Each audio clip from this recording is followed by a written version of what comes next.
Gold, trusted gold buyers. మీరు తాకట్టు పెట్టిన బంగారాన్ని విడిపించి ఈ రోజు ఉన్న మార్కెట్ ధరకు కొనబడను. వెరీ ఫస్ట్ సినిమా మీరు చిరంజీవి గారితో కలిసి వర్క్ చేసిన దానికి ఇప్పటికి ఆల్మోస్ట్ 46-47 ఇయర్స్ అవుతోంది. అలాగే ఉందా చిరంజీవి గారిది మీది మధ్యలో ఉన్నటువంటి ఇప్పటికి అనుబంధం అప్పుడు ఆయన? ఏమి మార్పు లేదు. అంత ఎందుకంటే ఆ సినిమా చేసినప్పుడు 'పనూరు పాండవులు' ఆ సినిమా పేరు. అవును. అందులో నేను ధర్మరాజు, అర్జునుడు ఈయన చిరంజీవి గారు, భీముడేమో ప్రసాద్ బాబు, నకులుడేమో భానుచంద్రు, ఇంకో ఆయన భాస్కర్ అని ఆయన. మేము ఐదుగురం మాకు ఏ సీన్ వచ్చినా మేము ఐదుగురం ఉంటాం అనమాట ఆ ఉమ్, సీన్లో. ఉమ్, ఉంటే షూటింగ్ ఐదుగురికి ఉంటుంది, లేకపోతే ఎవరికి ఉండదు. అందుకని షూటింగ్ లేనప్పుడు అంతా మేము అందరం కలిసి సినిమాలకు వెళ్తూ ఉండేవాళ్ళం. ఉమ్, అప్పటికి నేను పెద్ద స్టార్ని, మిగిలిన వాళ్ళందరూ కూడా కాదు. ప్రసాద్ బాబు కూడా అప్పటికి ఒకటి రెండు సినిమాలు హీరోగా వేసాడు, కానీ క్యారెక్టర్ రోల్స్ లేకపోతే ఈవిడ చిన్న చిన్న రోల్స్ చేసేవాడు. భానుచంద్ర కూడా అంతే, ఒకటి రెండు సినిమాలు హీరో చేశాడు, కానీ పెద్దగా వీళ్ళందరం తీసుకొని వెళ్ళేవాడు. చిరంజీవి గారికి అయితే అదే అంటే వేరే సినిమా మొదటిదైనా ఈ సినిమాయే ఇది. వెళ్ళినప్పుడల్లా థియేటర్కి వెళ్తే అందరూ వచ్చేసి నా దగ్గరకు వచ్చి షేక్ హ్యాండ్లు అప్పుడు ఈ సెల్ ఫోన్ లేవు కదా, ఫోటోలు అయ్యేవి లేవు, సెల్ఫీలు, ఆటోగ్రాఫ్ ఇవ్వండి. ఆటోగ్రాఫ్ ఉండదు కాబట్టి గబ్బు ఇక్కడ ఏదైనా సిగరెట్ డొగ్గు దొరికితే అది తీసుకుని సార్ సంతకం సార్ అనేవాడు. పెట్టలేక ఇలాంటి వాటి మీద ఆటోగ్రాఫ్ తెస్తే పెడతా అంతే ఉమ్, అనేవాడు అనమాట. ఉమ్. అట్లా ఆ రోజున అన్నాడు ఆయన, అన్నయ్య అన్నయ్య అనేవాడు నన్ను. అప్పటి నుంచి ఇప్పుడు కూడా అన్నయ్య అంట. అన్నయ్య రేపు పొద్దున్న నాకు కూడా సక్సెస్ అయితే నాకు కూడా ఇలాగే పేరు వస్తుందా, నాకు కూడా అందరూ వచ్చిన దగ్గర ఆటోగ్రాఫ్లు తీసుకుంటారా అని అడిగాడు. నేను నోటి చెప్పాను, ఉమ్, నీకున్న టాలెంట్ నేను గుర్తించాను నేను. నీకు ఎంత టాలెంట్ ఉందో మా అందరికంటే మించిన టాలెంట్ ఉంది. నీ బాడీలో విపరీతమైన ఈజ్ ఉంది. ఏం మ్యూజిక్ చేసినా డ్యాన్స్ చేసేస్తున్నావు. అదేమో శాస్త్రీయ నృత్యం కాదు అది. ఉమ్. ఆ మ్యూజిక్ తగ్గ డ్యాన్స్ నువ్వు చేసేస్తున్నావు. ఫ్లెక్సిబిలిటీ అని. ఫ్లెక్సిబిలిటీ ఉంది నీ బాడీలో.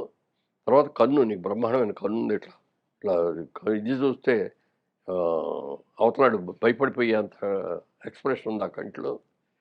ఈ విధంగా ఎట్లా చూసుకున్నా రాబోయే రోజుల్లో పెద్ద హీరో అవుతావు.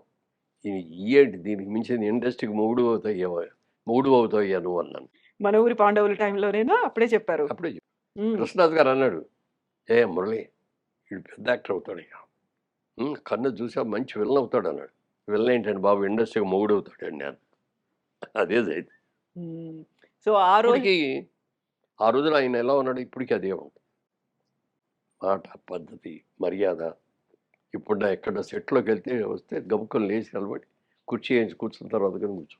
ఇప్పుడు కూడా ఉమ్.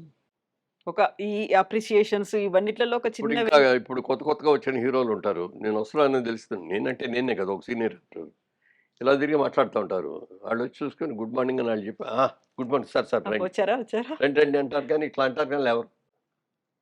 నాకు ఇది ఎందుకు వచ్చిందంటే సత్యాన్ని గారు చెప్పాడు ఒక రోజున. ఉమ్, మేమందరం షూటింగ్లో వెళ్ళినప్పుడు క్రాంతి గారి ఆఫీస్లో కూర్చునేవాళ్ళం.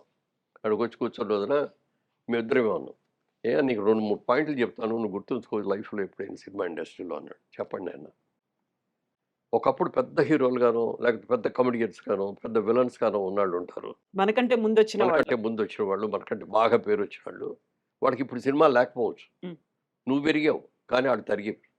అలాంటి వాళ్ళు ఎవరినో వస్తే ముందు అంటే లేచి నుంచుకొని వాళ్ళని కూర్చోబెట్టి వాళ్ళకి కాఫీయా టీ అని ఇచ్చి, సరే ఏమన్నా పని మీద వచ్చారా అని అడిగి, వాళ్ళకి ఏం అక్కర్లే, అది చాలు వాళ్ళకి. ఆ మర్యాద ఆ నాకు గౌరవం. ఇచ్చారు అని అనుకుంటే చాలు.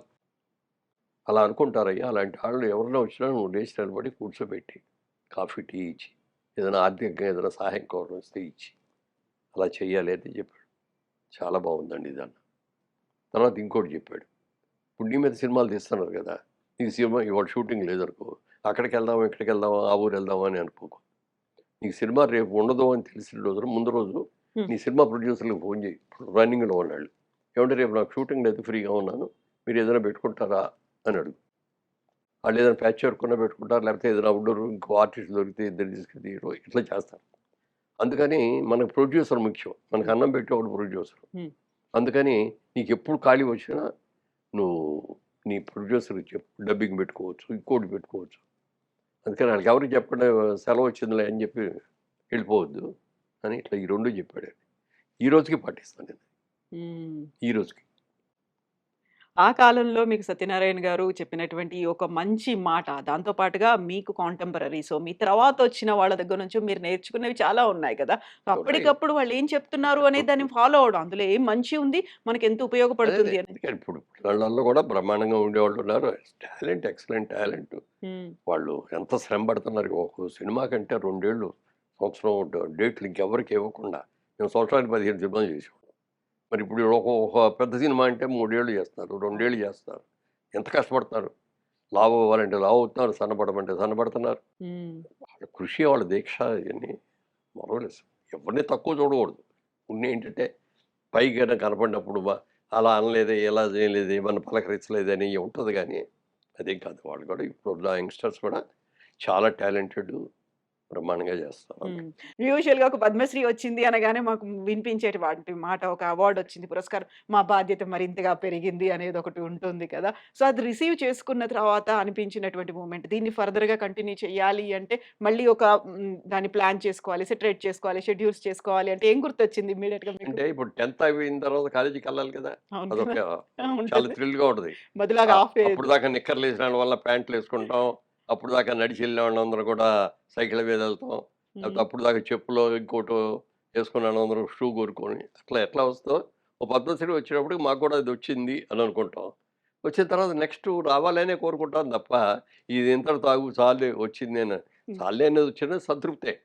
మనకున్న అర్హతకి ఇది వచ్చిందంటే ఇది గ్రేటే అనుకుంటాను నేను. హ్మ్.